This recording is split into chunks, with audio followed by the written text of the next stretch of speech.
Live from Juneau, KTOO Public Media presents special Gavel, Alaska coverage of the 2019 State of the Judiciary Address. I'm Jeremy Shea. We are standing by for Alaska Supreme Court Chief Justice Joel Bolger to deliver the annual speech in the chambers of the Alaska House of Representatives here in Juneau. We can see in the chambers, members making their way into the House chambers.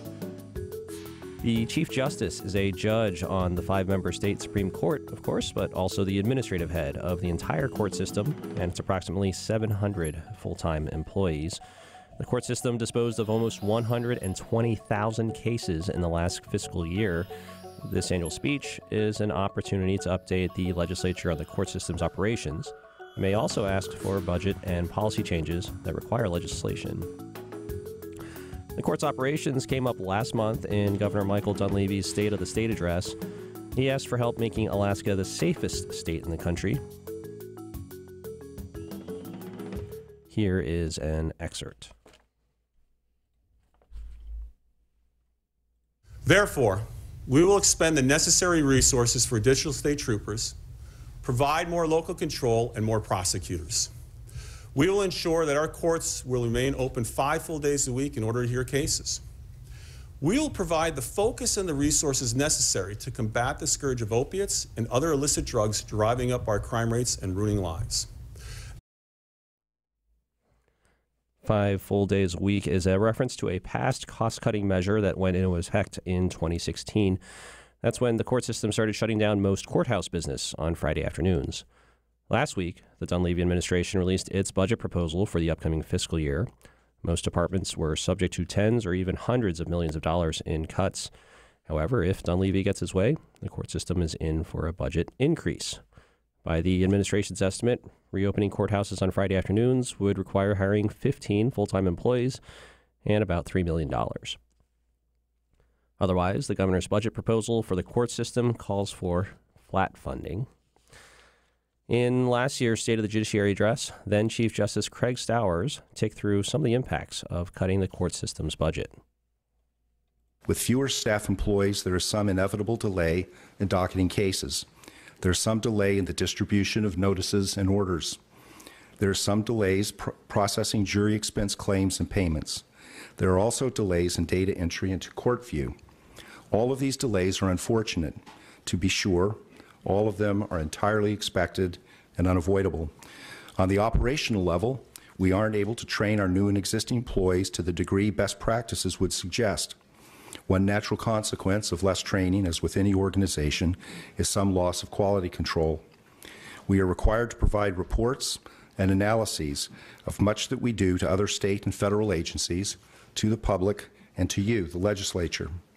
With the loss of administrative staff and clerical staff, the court is unable to analyze data and produce reports for court users and non-court agencies as quickly as we used to be able to do. Again, unfortunate, but a foreseeable consequence of downsizing.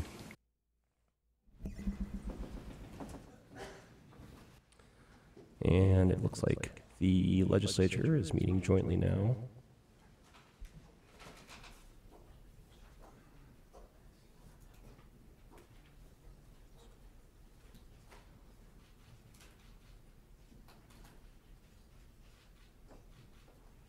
Ladies and gentlemen, the Chief Justice for the great state of Alaska, the Honorable Joel Bolger.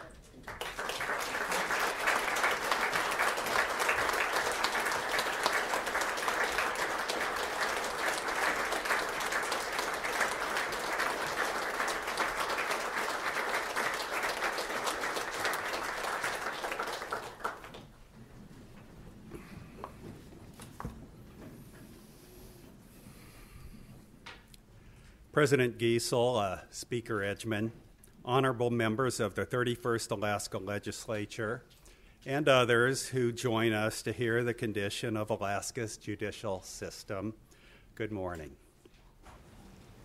I thank you for this opportunity to address the joint session of the Senate and the House of Representatives. First, please allow me to introduce my predecessor. Justice Craig Stowers was appointed to the Alaska Supreme Court in 2009. He served the court as Chief Justice from 2015 to 2018. Justice Stowers chairs the Alaska Court System Security and Preparedness Committee and the Judicial Conference Planning Committee. He also serves as a commissioner on the National Conference of Commissioners on Uniform State Laws. Please join me in welcoming Justice Stowers.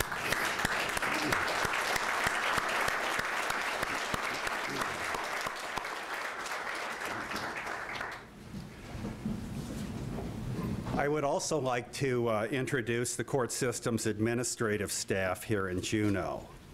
Most of you know that the court system's perspective is provided through Deputy Administrative Director Doug Wolliver, who presents and explains our budget proposals, and General Counsel Nancy Mead, who provides information on bills and the court's implementation of the statutes you pass. We appreciate the support we've had from the legislature, and especially for the wonderful relationship we've had over many decades. You have been open to helping the court system in concrete ways, whether that's by hearing proposals that may require a statutory change or by authorizing funding to maintain our operations and services. For that support, I thank you, and please join me in recognizing Doug Wolliver and Nancy Mead.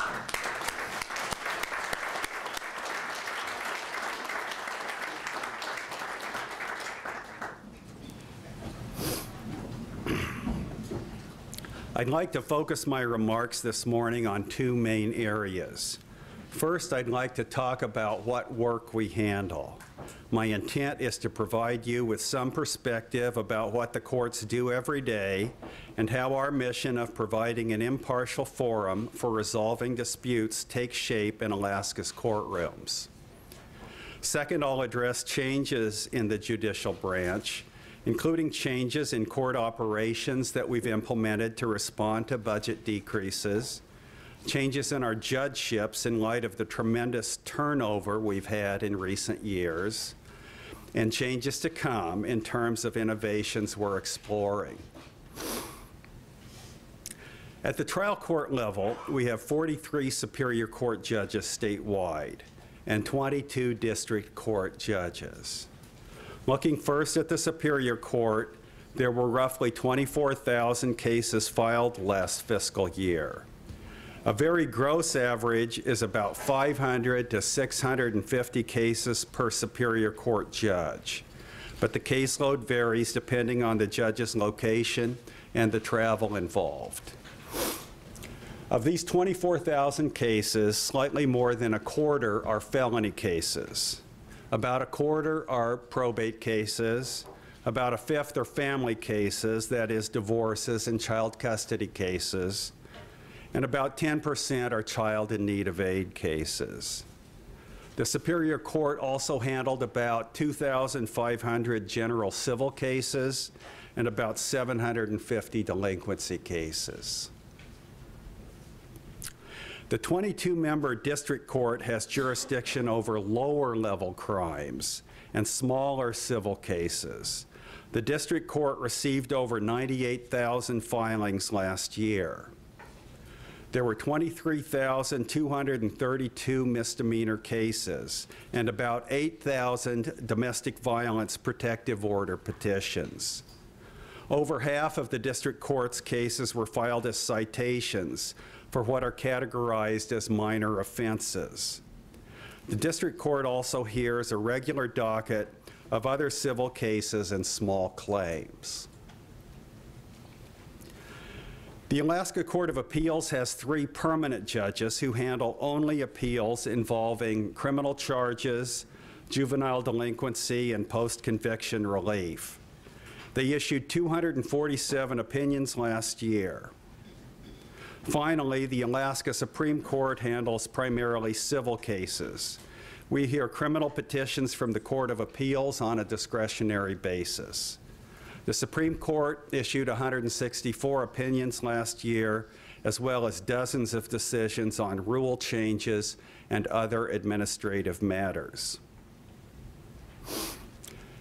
This may seem like a lot of statistics, but I am tremendously proud of the work of these judges in maintaining the rule of law in the state of Alaska. So I'm going to spend just a moment reflecting on why this work is so important. In a free market economy, it is important for businesses to be able to consistently forecast their risks in order to make reasonable investment decisions.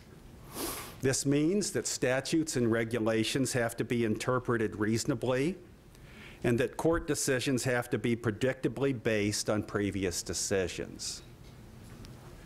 In a democracy that's based on majority rule, it's important that laws be interpreted fairly and reasonably.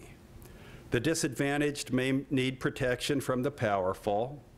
Those in a temporary minority may need protection from ideas that seize momentary popularity.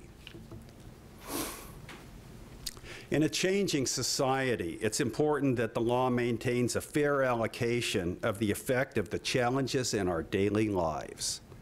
When two married people need a divorce, the property must be divided fairly, taking into consideration their income, their children, their future prospects, and their health.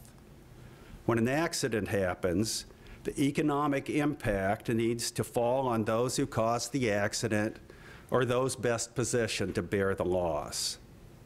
And finally, in a frontier that cherishes freedom, it is important that judges protect the privacies that our Constitution guarantees. Courts protect our freedom of speech, our freedom of religion, our right to bear arms, our freedom against unreasonable searches and seizures, and our right to fair procedures in criminal and civil cases. Now I'll tell you a little bit about what has been changing, particularly in response to a reduced budget. Over the last 3 years, Chief Justice Stowers told you about some of the steps the judicial branch was taking. Our staff and judges took voluntary leave without pay to reduce personnel costs. We encouraged some long-serving employees to retire to save their higher salary expenses. We found alternative sources of bandwidth for rural areas that saved tens of thousands of dollars. We cut the actual number of judicial branch employees by over 9%. We had 810 employees in 2016. Today we have 742. And we reluctantly closed the courts on Friday afternoons. The reduction in hours meant that our non-judge employees all took a 4% pay cut. Our judges continue to work on Fridays, and we remain open for emergency proceedings. Now, some of these changes have resulted in true challenges. A clerk's office in a busier court with 10% fewer staff members may be slower to distribute court documents to parties, or to route files or documents to the right judges, or to update case activity in court view. In some locations, clerks are struggling to keep up with the caseload with fewer staff. Some clerks are now telling judges not to schedule court proceedings at certain times because we don't have enough staff to cover the proceedings. Some rural court locations have lost a magistrate judge and are now served instead primarily by a resident deputy magistrate. When we submitted our initial budget request this year, we did not include an increment to open on Friday afternoons, as we were mindful of the state's continuing fiscal climate. We focused on only asking for increments that would reflect our direct cost increases. But based on Governor Dunleavy's public support for having courts open on Friday afternoons, and after conversations with the Office of Management and Budget, we have amended our request to ask for the funds necessary to reopen on Friday afternoons. I want to turn now to a second change that I mentioned earlier, and that is the unprecedented turnover in our judge positions statewide. We have installed 30 new judges in the past 5 years. The Alaska Judicial Council just finished interviewing for 5 positions, and we have 5 additional vacancies to fill over the next few months.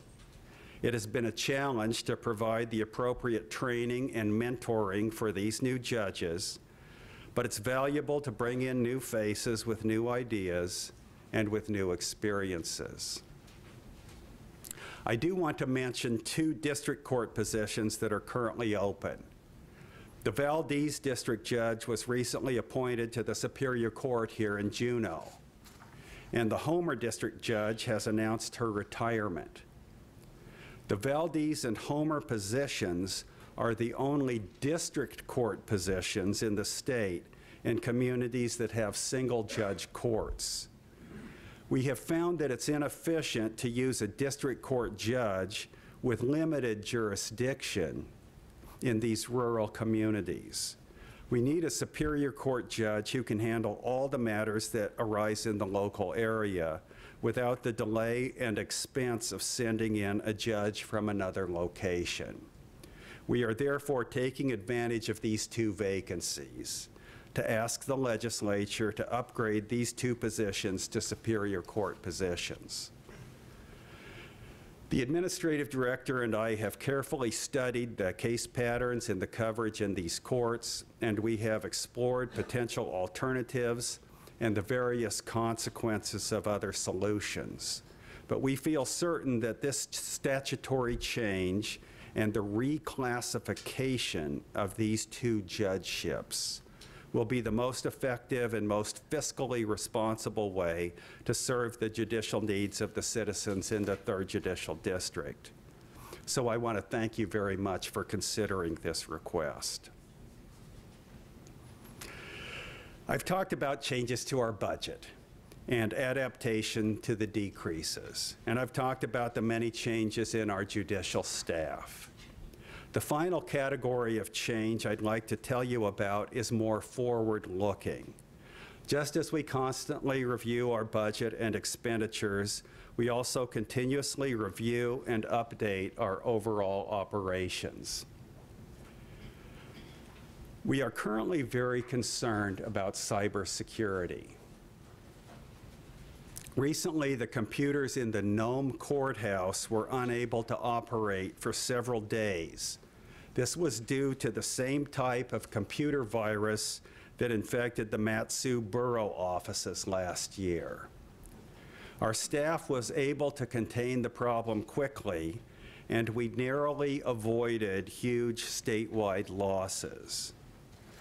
Even though our security software was state-of-the-art when we purchased it, we now know that it needs to be updated to the standards now used in other state agencies.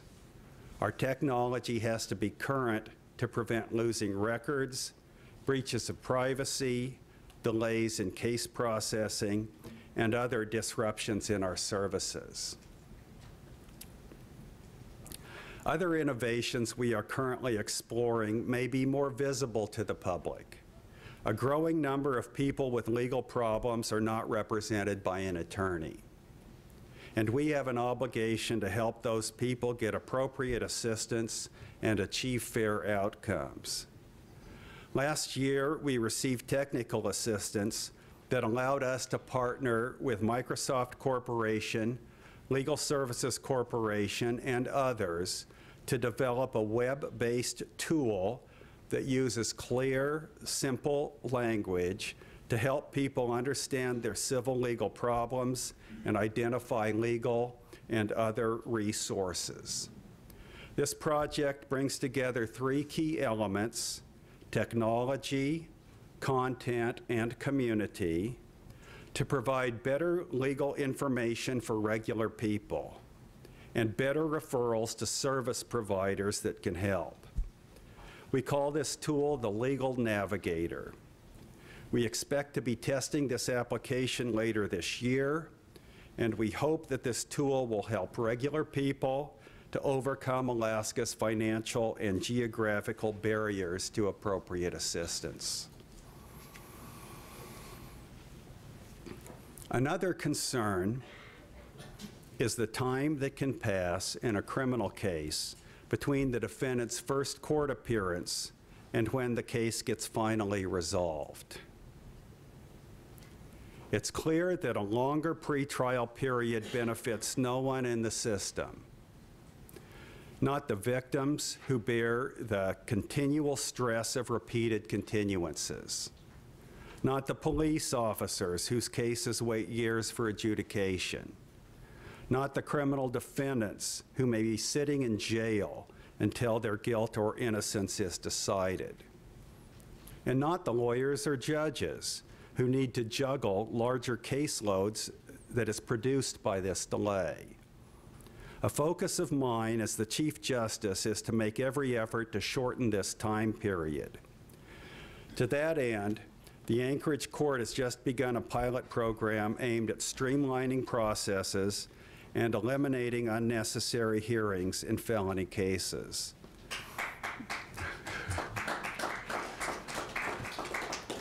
It will take some time to change current systems and habits, but I'm encouraged that we're taking this on, and I'm hopeful that we will ultimately shorten these pretrial delays. My goal for this morning was to provide an introduction to the good work that the judicial branch does. We are making progress in areas such as technology projects and improved criminal case processing. Yet we still have challenges stemming from the decreased number of employees and a demanding caseload. On balance, I am immensely proud of the court system's work, excited about our future, and personally committed to constantly reviewing what we've done, what to change, and how to enhance and improve as many areas as possible. I appreciate your patience as I spoke here today. Thank you for the work that you are now undertaking, and best wishes from the entire judicial branch for a productive legislative session. Thank you.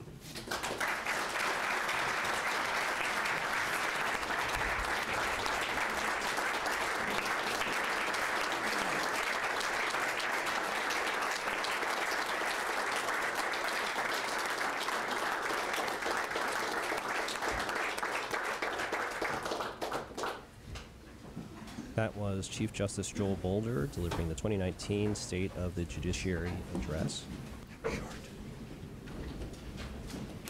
To recap quickly, Justice Bolger connected the court system's work and the maintenance of the rule of law to economics. He said fairly and consistently interpreting laws helps investors forecast. The joint session is adjourned. House will stand. Those in a temporary minority may need protection from ideas that seize momentary popularity. Those were his words, kind of warning him against demagoguery. And he had a small ask for upgrading a district court judge in Homer and one in Valdez to superior court judges for efficiency. It coincides with a couple of judge retirements. A similar change happened in one of Juneau's district court judge positions in the last year or two.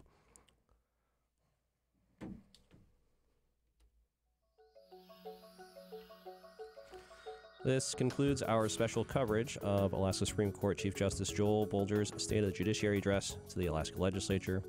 We have one more special address we'll be broadcasting this week. Alaska's junior Senator Dan Sullivan is set to deliver an address to the Alaska Legislature here at 11 a.m. tomorrow. This special Gavel Alaska coverage was presented by KTOO Public Media in Juneau. I'm Jeremy Shea. Thanks for joining us.